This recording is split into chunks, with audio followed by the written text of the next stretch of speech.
But if nature called for something else, that was a different story. In that case, we would open the car door just wide enough to support our arms, stick our butts out the door, and let fly. One of the boys had his naked tail out the door as we passed through the town of Leon. Leon was quite a large city, and the railway station was a long one. So he splattered his trademark on the platform from one end of the station to the other. Nothing wrong with that, because latrines should have been provided. How would you like to travel on a boxcar like that under the same conditions, especially if you had been riding on the damn thing for 2 days and 2 nights? Some way to travel, don't you think? We arrived at our destination of Vaucouleurs, completely worn out and stinky. The town was close to the French lines, within hearing distance of the heavy artillery. Although this move proved to be a mistake, we remained at the place until mid-December. Snow started falling shortly after we arrived, and we didn't see the ground again till late the next spring. I was again placed on detached service, but this time I was assigned to the quartermaster department, where I assisted in the commissary. We sold tobacco, candies, clothing, canned foods of all kinds. In fact, most everything a soldier might need. Things not ordinarily issued. All items were sold at actual government cost. Until we went into combat, I almost always rented a room from some French family, and most of the time my rent was 10 cents a day, and swell rooms too. I would oftentimes invite some of the boys to spend the night with me. That is, when I had more than one bed in the room. It was at Vaucouleurs when I took my first French lessons under the tutorship of Mademoiselle Germaine Jojo. On or about December the 10th, we started our hike to Roland-Pont in the southeast of France. Of course, I did no hiking, but rode trucks with the quartermaster supplies. We always rode in advance of the troops in order to set things up for their arrival. When I talk about hiking, I mean the whole division was on the move. And when on the road, the division covered a distance of 57 miles from the vanguard to the rear of the column. Rolling stock accounted for most of the mileage. We rested for 10 days in the vicinity of St. Blaise, spending Christmas of 1917 at that place. While at St. Blaise, I assisted with the mail. On Christmas morning, we received 4 boxcars of first-class mail and 1 boxcar packages, plus 6 cars of dead geese that were intended for the division's Christmas dinner. The geese were piled 5 or 6 feet deep, and all were rotten. The damn French had not dressed them. God only knows how long they had been in the cars before we received them. We left them in the cars for the French to haul away. So that day, instead of fresh meat, the division had spuds, hardtack, and cornwilly for their Christmas dinner. It was a crying shame that the damn French were so thoughtless of a group of Americans who had sailed a submarine-infested sea 3,000 miles to help save their lousy skin. Trucks were backed up to the quay to load the Christmas mail and packages. We had finished the task by 3 p.m. when Colonel MacArthur passed by and asked if I had had my dinner. I replied that I had not, so he invited us to the officers' mess. 5 enlisted men among 25 or 30 officers, from the rank of lieutenant to general. But they treated us as though we were one of their own. There were 2 packages for my brother that I delivered personally. The company was stationed about 15 kilometers from St. Blaine. So after dinner, I hopped on a bicycle to deliver my brother his packages. I had ridden several kilos before I discovered I was on the wrong road. It was after dark before I reached his outfit.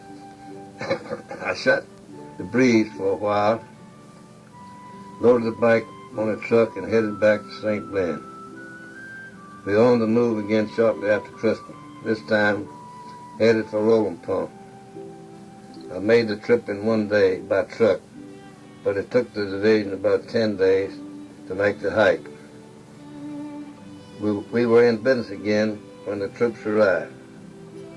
Since the military police companies were to be mounted, the company had sent a detail from Camp Mills, New York, to Newport News to bring over the horses and mules. They caught up with us at Rolling Pond. It must have been one hell of a job to be nursemaids for 600 or 700 animals, especially on a stinking rolling boat for nearly a month. Hundreds of the animals got terribly seasick, while many others died, or broke their legs and had to be shot. Dumping them at sea must have been a tough job. How would you have liked to be on a boat like that after several weeks of combat? The division hiked back to the vicinities of Luneville and Baccarat in the Alsace-Lorraine sector, and went into the trenches in February of 1918. Now, since the outfit was moving to the front, I wanted to go along also. But instead of rejoining the company, I asked to be transferred to the medical department attachment of the 117th Train's headquarters of military police. Instead of being a part of the company, we would merely be attached to them. This was a detachment of 7 men and 1 officer, who was a medical doctor. Brother Bill, being a druggist, was made first sergeant, and I went along as a private. It should be stated here that the Rainbow Military Police was the only organization of its kind to ever serve in the front line trenches. This was against regulations, but the commanding officer of the military police wanted his men to serve side by side with the riflemen to acquaint themselves with the life and hardships of an infantryman. It was cold as hell, ice and snow everywhere. But that did not deter the military police from serving their hits in the trenches. It all came out of it okay. In addition to attending the wounded, our detachment had many men down with the flu, but we got them all back on their feet. Thousands of people in the United States were dying from the flu, and the division lost several hundred men also. We didn't have such things as bedpans, so we carried the men to the crapper by piggyback. This front was supposed to be a quiet one, and had become stagnated for almost 4 years. I suppose Germany wanted to reclaim this territory without too much damage. But after the Americans occupied this front, it didn't stay stagnant long. They didn't come to France for a picnic. They wanted to get the war over and return home. When our boys took over this front, it was custom for the French and Germans to hang their wash on the barbed wire to dry. They would exchange a few artillery shells each day, just for the heck of it, I suppose. They weren't shooting at anything in particular, anyway. That situation didn't last long because every time a Kraut stuck his head above the trench, he got shot at. Within a week or two, this quiet front became one of the liveliest in France. I believe your daddy has visited Baccarat, but this was many years after the war, and I don't imagine it looked anything like it did in 1918. Well, sometime in May, the division was moved to the Champagne-Marne front, where one of the hardest and bloodiest battles of the war was fought.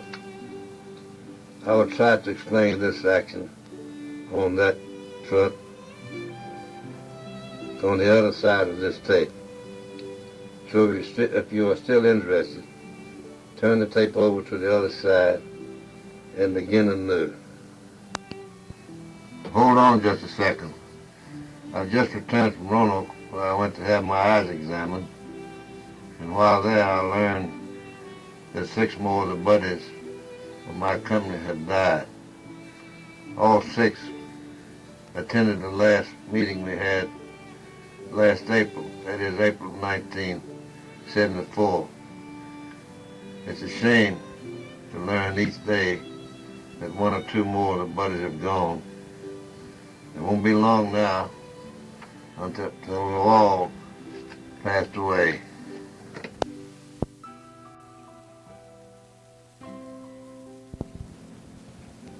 The Rainbow was the only American division that had a part in the Champagne-Marne operation. We were assigned to the French Army under the command of General Girard. When he issued his orders, we will stand or die. The German Army had been massing their best troops on this front for an all-out assault, hoping to win the war before too many Americans could be used against them. From intelligence reports, it was learned that the German Army was concentrated on a 20-mile front and would use their very finest troops and equipment. They had brought up 16,000 artillery guns of all sizes. General Girard had expected this drive and had ample time to mass his troops and guns also. Our division was in the center of the line with French troops on each flank. The Germans had planned to begin their barrage at midnight of June the 13th and to start their drive the next morning of the 14th. The 14th was Bastille Day. This day is the same to the French as July the 4th is to us. They had hoped to break through on this front in order to break the morale of the French army, but a great surprise was awaiting them. They had never before faced an American division in real combat. They thought we were 10 soldiers and didn't know how to fight, but they had missed their guess. During the early evening of the 13th, our patrol had taken several German prisoners who told General Girard that the German army planned to start their barrage at midnight. The general beat them to the draw by starting his barrage at 15 minutes to 12. When our guns opened up, it looked like a mighty stroke of lightning and severe thunder. But at 12 o'clock, when all 35,000 guns opened up, all hell broke loose. You could read a newspaper a mile behind the lines from the flare of the big gun, and the earth trembled. This tremendous crossfire continued till early morning. It is said that more ammunition was expended on this front in 1 hour than was used during the entire 4 years of the Civil War. Then the enemy put over what is called a box barrage, darting their fire to the rear and gradually closing it into the front, and vice versa. They intended to wipe out every living thing in that box, and they came damn near doing it. Gas and shrapnel shells were falling thick and heavy everywhere, and they did completely wipe out everything in some places, General Gerard was smart enough to withdraw his troops from the front line and move them back to the second line of defense. So the enemy's artillery that fell on our front lines fell in the void. The French unit to our right was entirely wiped out. Dead and wounded were everywhere, and several hundreds of our animals were lost also. My mule was hitched to my medical cart, and I kept him that way, ready to move out on a moment's notice. And I suppose my mule was just as scared as I was, because for the very first time I couldn't get his mouth open to put his gas mask on. He got a heavy dose of gas and received a big chunk of shrapnel in his rump, tearing away skin and flesh about 8 inches square. He didn't get enough gas to kill him, but he wasn't worth a darn after that. Shortly before the barrage had lifted, our troops returned to the front line trenches and were ready for the enemy when he made his first massed attack at 5 a.m. They came over in waves, but were mowed down like so much grass or wheat. Time after time they repeated their attack, but each time they were driven back with heavy losses. No man's land was covered with thousands of their dead, but of course our losses were quite heavy too, but nothing compared to those of the German army. Champagne-Marne was one of the hardest fought battles of the war, and it was a turning point of that war, and it was the last offensive of the German army.